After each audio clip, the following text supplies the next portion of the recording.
Hola, ¿cómo están? Soy Héctor Alejandro Quintanar y esta es mi colaboración semanal para Sin embargo. En esta ocasión se titula ¿Qué significa libertad para los libertarios? Y planteo lo siguiente. Cuando Javier Milei tomó protesta como presidente de la República Argentina en 2023, se definió a sí mismo como el primer liberal libertario que llegaba a esa posición en la historia de América Latina y del mundo. En un juego retórico reiterativo, parecía que el desarrapado estridente quería ponderar dos veces un concepto que es en sí mismo sagrado, la libertad. No bastaba con ser liberal, había que añadir anafóricamente la etiqueta libertaria al liberalismo para que sonara aún más atractivo, aún más destructor de cadenas esclavizantes. Hoy, a 2 años del gobierno liberal libertario en la nación sudamericana y con la emergencia de personajes en México que, de algún modo, se identifican con este presunto libertarianismo, como el señor Ricardo Salinas Pliego, es útil repensar qué entiende esta horda de gente por el concepto de libertad. En política, las palabras y los discursos importan mucho, pero siempre importa más que ambos se vean correspondidos con actos. Es en ese contraste donde se observa si realmente hay un compromiso detrás de lo que se dice, o es solo demagogia vacía sin asidero en los hechos, o, peor, un disfraz que el emisor busca usar para ocultar sus verdaderas intenciones. Es ese segundo caso el del acomplejado presidente argentino,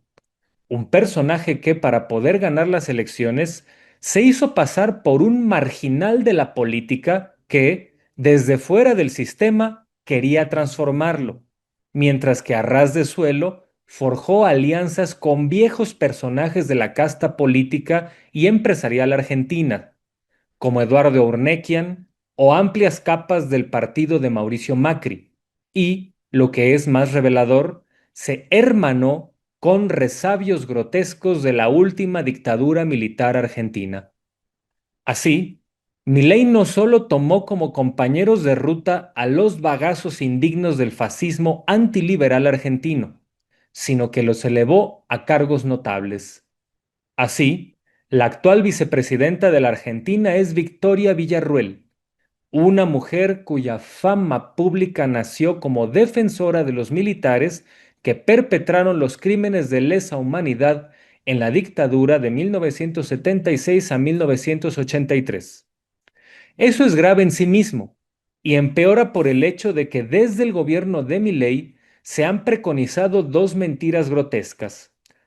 la de que la violencia de la dictadura fue una reacción indeseable pero necesaria contra la violencia subversiva, cuando en realidad los grupos guerrilleros eran marginales y la represión contra ellos y otras formas de izquierda precedía a 1976, y la otra mentira, la de negar que la cauda de crímenes dictatoriales llegó a los 30.000 muertos, cifra consensuada por organismos e investigaciones serios desde hace décadas. Las consecuencias de esas bajezas saltan a la luz. El gobierno de Milei ha oficializado un discurso antiliberal que niega crímenes del pasado y rompe con el consenso mínimo democrático del nunca más de 1983. Y, en los hechos, es un gobierno que ha reactivado el sadismo represor incluso contra ancianos que luchan por su derecho a la jubilación. En el rubro económico, los adeudos de Milei no solo son graves y embargan la capacidad de tomar decisiones soberanas de la Argentina, sino que son abiertamente actos de prepotencia que rompen las reglas básicas de la democracia electoral.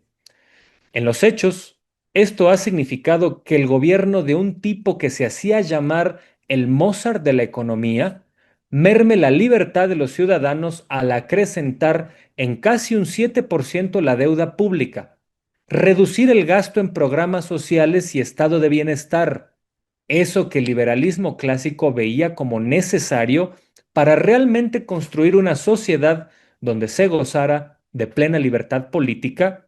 y, vilmente, se deje pisotear por un fascistoide como Trump, que en el fondo parece despreciar a mexicanos y argentinos por igual, presidente estadounidense quien condicionó, en un hecho inédito, la entrega de un préstamo a que el partido de Milei ganara elecciones intermedias. Con un discurso negador de la pluralidad y de los mínimos estándares de civilidad, como el de, entre comillas, zurdos de mierda, y rodeado de personajes monstruosos que representan sin más al fascismo posmoderno, como Agustín Laje y otros ciberporros y troles de Internet, el gobierno de Milei es una negación constante de libertades básicas, identitarias y económicas, que, además, reivindica de manera consciente o no a lo peor del pasado reciente argentino, la dictadura que negó la libertad de existir a miles de personas, a las que exterminaron sin tener siquiera claro el delito que les imputaban. Con esas taras a cuestas, el discurso de Milei sobre ser liberal libertario es más bien una jerigonza de doble negación de que lo que sí es en realidad, un gobierno que ha hecho del complejo personal y del desprecio a muchos sectores legítimos una política oficial. En México, a diferencia de la nación argentina, se vive un momento muy distinto porque, luego de décadas de brega, parece resaltar cierto consenso solidario sobre, por ejemplo, el papel que debe jugar el Estado en la vida pública y cómo se espera de éste que construya bases mínimas para el bienestar. No se trata solo de un triunfo en las urnas de esa visión en 2018 y en 2024, sino que parece ser ya una verdad instalada en el sentido común mexicano. Pero eso no obsta para que emerjan personajes que quieren forjar su identidad política de una forma rupestre y vil, al posicionarse en contra de ese mínimo consenso. En un momento de crisis de los partidos políticos de derechas mexicanos, sobresale en ese sentido un personaje como Ricardo Salinas Pliego. ¿Qué representa políticamente este personaje? Más que atributos, este hombre se ha empeñado en exponer sus taras retorcidas.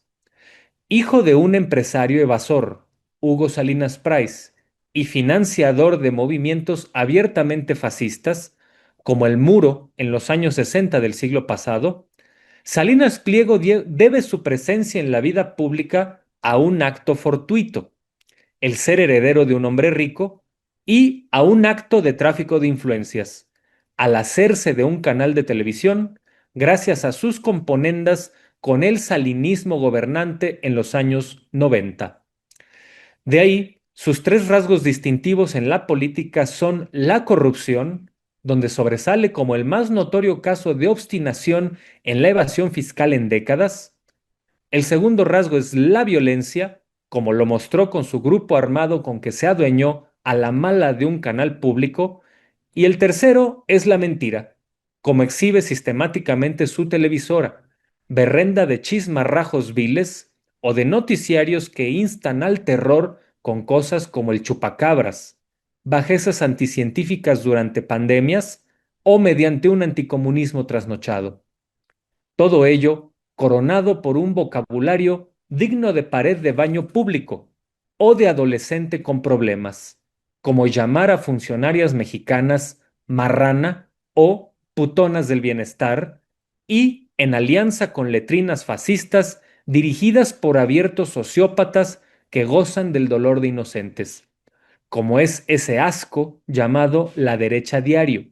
posilga de calumnias que, como con actos celebratorios del asesinato de la ciudadana estadounidense René Good, haría sonrojar a Joseph Goebbels.